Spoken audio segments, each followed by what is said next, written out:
नमस्कार विद्यार्थियों, आज हम पढ़ने वाले हैं हमारी कक्षा 10 का इकोनॉमिक्स का चैप्टर नंबर 2 अर्थशास्त्र का पार्ट 2 पढ़ने वाले हैं। इसका एक जो वीडियो है हमने पार्ट फर्स्ट जो है वो पहले ही बना लिया है। पार्ट फर्स्ट आज हम पढ़ने वाले हैं पार्ट सेकंड। ठीक है, दूसरा पार्ट इसका हम आज पढ़ने वाले हैं। इससे पहले एक वीडियो बना लिया, अगर वो नहीं देखा है तो आप डिस्क्रिप्शन बॉक्स में जाइए, वहां से वो वीडियो देखिए।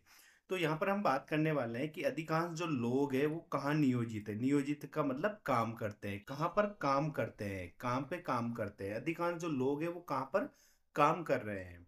ठीक है, तो आज भी सबसे ज्यादा जो लोग हैं वो कहाँ पे काम कर रहे हैं, प्राथमिक क्षेत्र से ही रोजगार प्राप्त कर रहे हैं। प्राथमिक क्षेत्र में ही आज भी जो लोग हैं वो रोजगार प्राप्त कर रहे हैं सबसे ज्यादा। इसका मुख्य कारण क्या है कि जो प्राथमिक और जो द्वितीयक और जो तृतीयक क्षेत्र है उसका उसमें रोजगार जो है उसका सर्जन नहीं हो पाया है।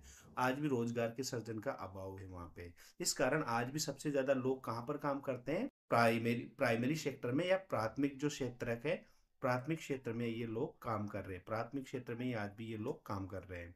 ठीक है, लेकिन सबसे ज्यादा लोग कहाँ पे काम करते हैं, प्राथमिक क्षेत्र में काम करते हैं। लेकिन आज भी जो जीडीपी में योगदान है, जो जीडीपी में जो योगदान है वो कौन सी सेक्टर का है, तृतीय क्षेत्र का है, थर्ड सेक्टर का है, टर्सरी सेक्टर का है या तृतीय क्षेत्र का है। याद रखना, जैसे मान लीजिए जीडीपी एक देश में 100 लोग हैं। कितने लोग, 100 लोग हैं। और उसमें से 50 लोग काम कर रहे हैं कौन से में, प्राथमिक क्षेत्र में। 20 लोग काम कर रहे हैं सेकेंडरी सेक्टर में और 30 लोग काम कर रहे हैं कहाँ पे, टर्सरी सेक्टर में 30 लोग। ठीक है, लेकिन जो इनपुट निकल रहा है, इसका आउटपुट जो निकल रहा है वो निकल रहा है, जो प्राइमरी सेक्टर है वो केवल कितना रुपए कमा रहा है, 20 रुपए कमा रहा है, जैसे 20 रुपए ही कमा रहा है।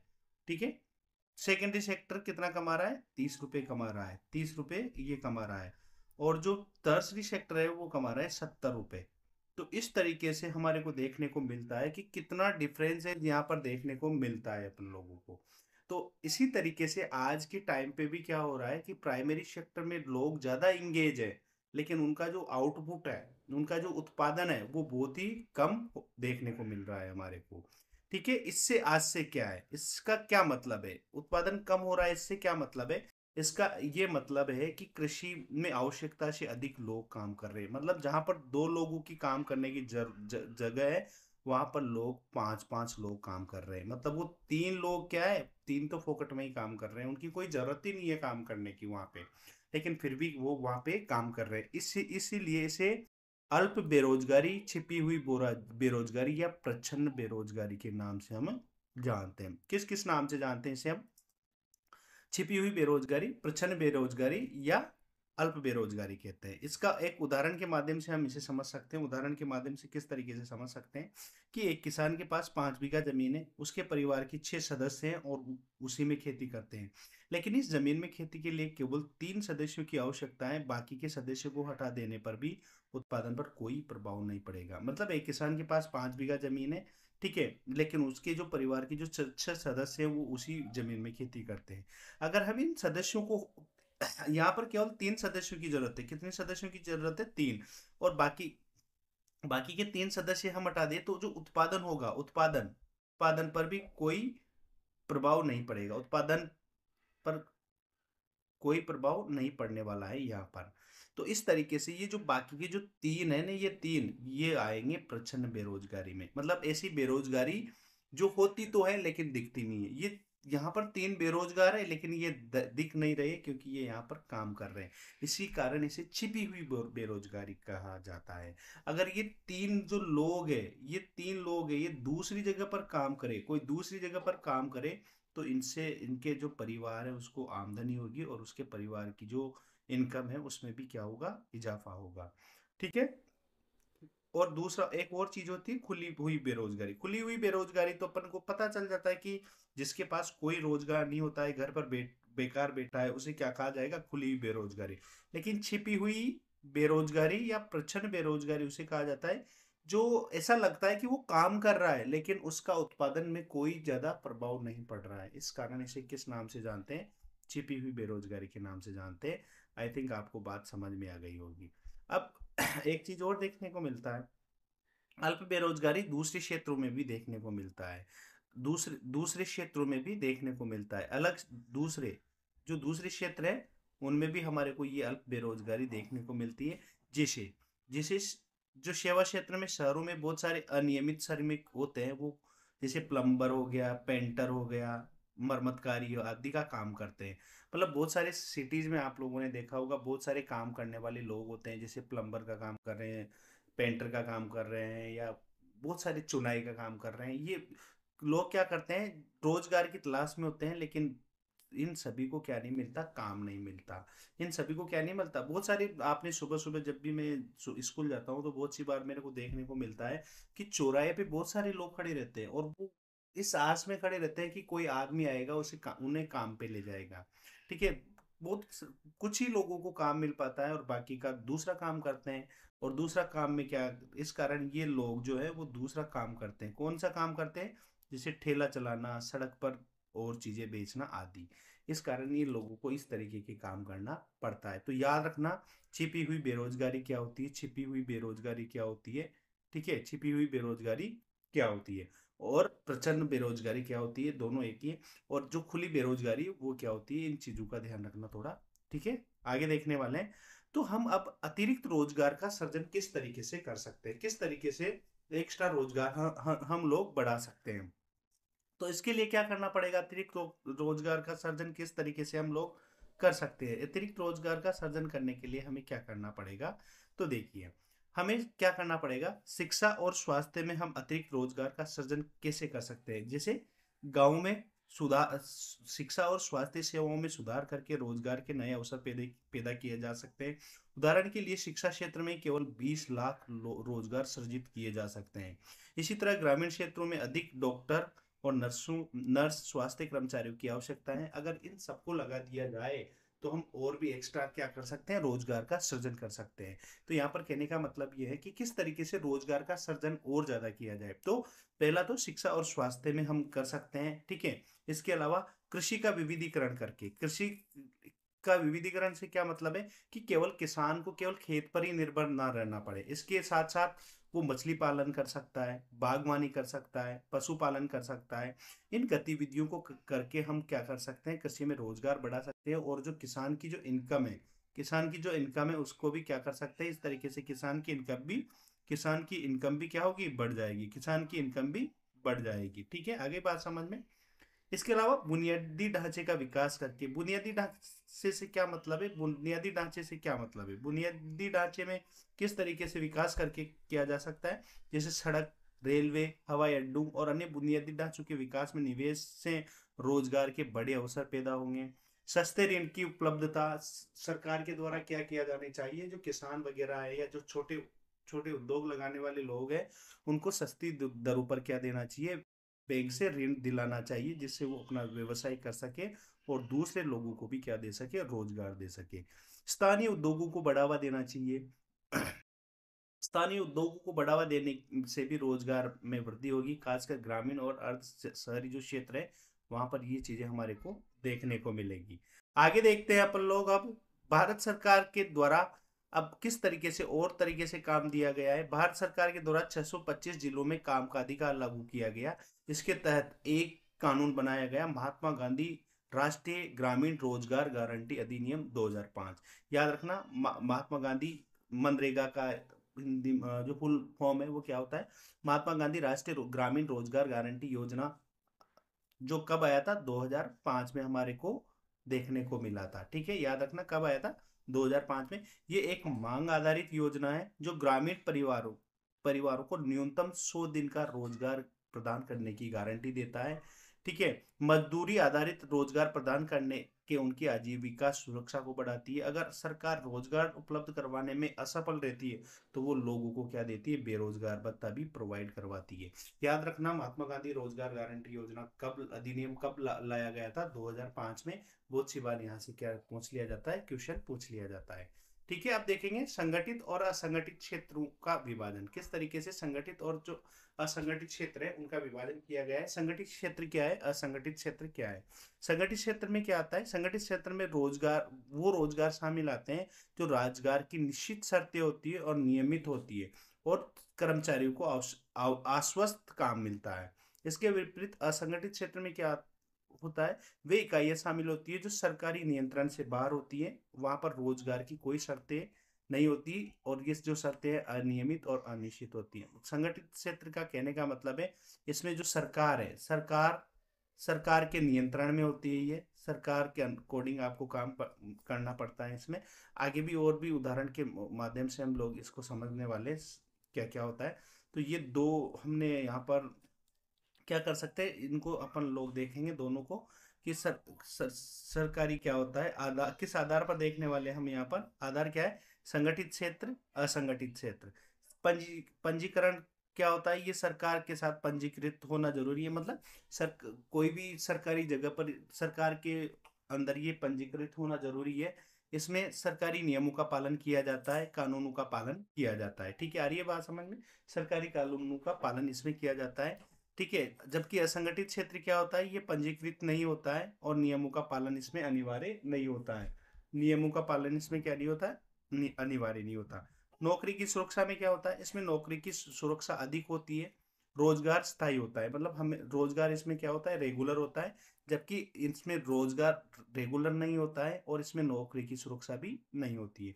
काम के घंटे की बात करें तो काम के घंटे निश्चित होते हैं। एक कर्मचारी अगर अतिरिक्त काम करता है तो उसे ओवर टाइम जो करता है उसका अलग से पैसा दिया जाता है। यहाँ पर काम के कोई घंटे निश्चित नहीं होते, बहुत सी बार ओवर टाइम करना पड़ता है और ओवर टाइम का कोई पैसा यहाँ पर नहीं दिया जाता। वेतन और लाभ की बात करें तो कर्मचारियों को नियमित वेतन मिलता है। इसके अलावा भविष्य निधि हो गया, पेंशन हो गया, चिकित्सा सुविधा हो गया, जैसे सामाजिक सुरक्षा लाभ भी यहाँ पर देखने को मिलता है अपने को। वेतन अनियमित होता है और जैसे इधर लाभ मिलते हैं वैसे इधर कोई लाभ हमारे को देखने को नहीं मिलते।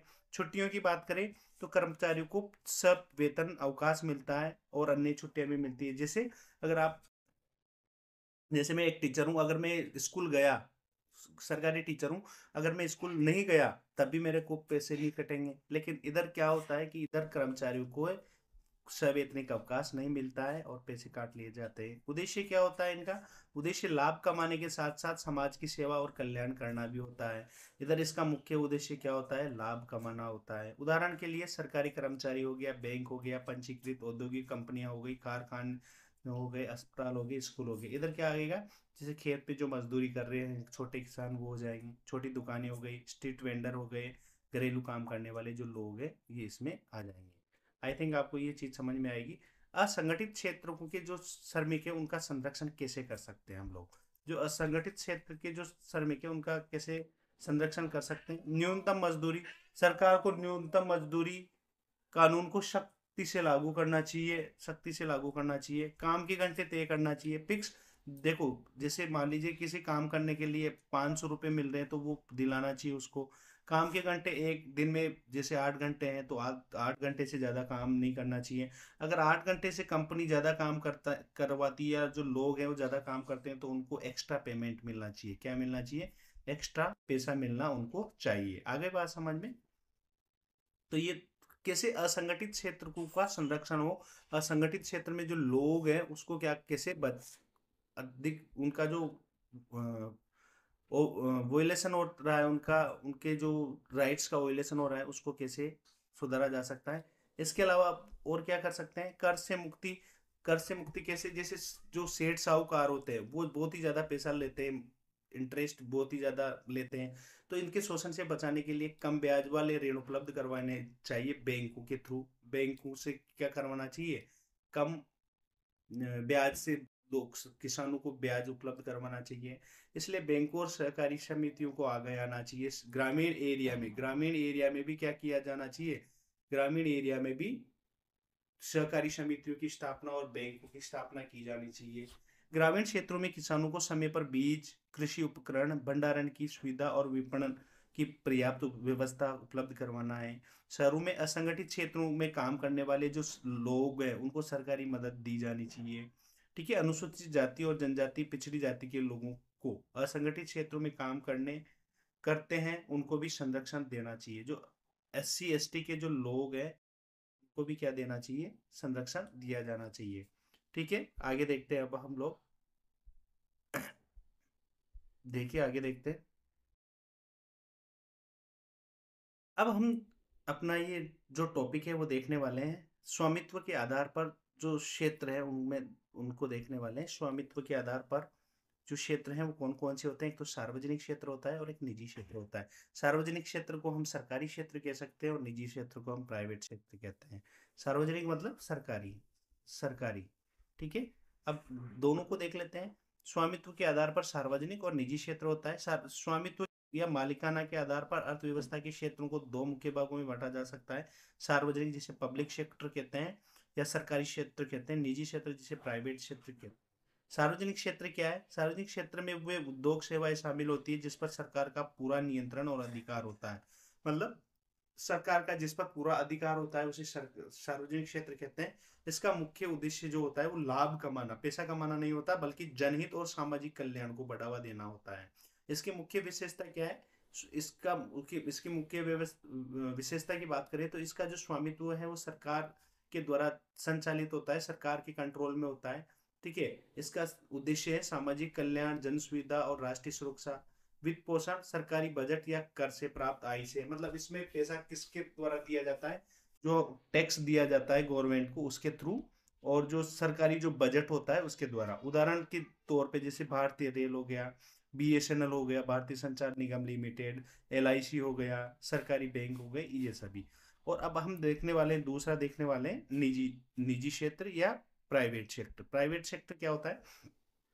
ये केवल ये जो है ये कंपनियां केवल लाभ कमाने के उद्देश्य से कार्य करती है। इनका मेन मोटिव ही क्या होता है? लाभ कमाना होता है। स्वामित्व किसका होता है? व्यक्तियों का, व्यक्तियों के समूह का या निजी कंपनियों का होता है। उद्देश्य क्या होता है? अधिकतम लाभ कमाना। वित्त पोषण निजी निवेश, शेयर, लोन्स आदि से प्राप्त पूंजी। तो ये कैसे इन्वेस्ट करते हैं? या तो निजी, इनके पास खुद का पैसा हो, या जो शेयर मार्केट के माध्यम से इस पैसा प्राप्त करते हैं, या लोन के माध्यम से। इसमें उदाहरण के रूप में हम देखेंगे रिलायंस हो गया, टाटा हो गया, इन्फोसिस हो गया, गूगल जैसी कंपनियां।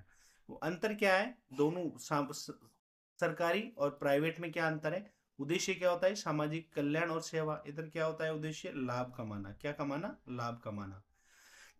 नियंत्रण किसका होता है? सरकार का। व्यक्तियों या इधर तो सार्वजनिक क्षेत्र में तो किसका होगा? सरकार का। और निजी क्षेत्र में कंपनियों का, या जो व्यक्ति है उसका, जिसकी कंपनी है।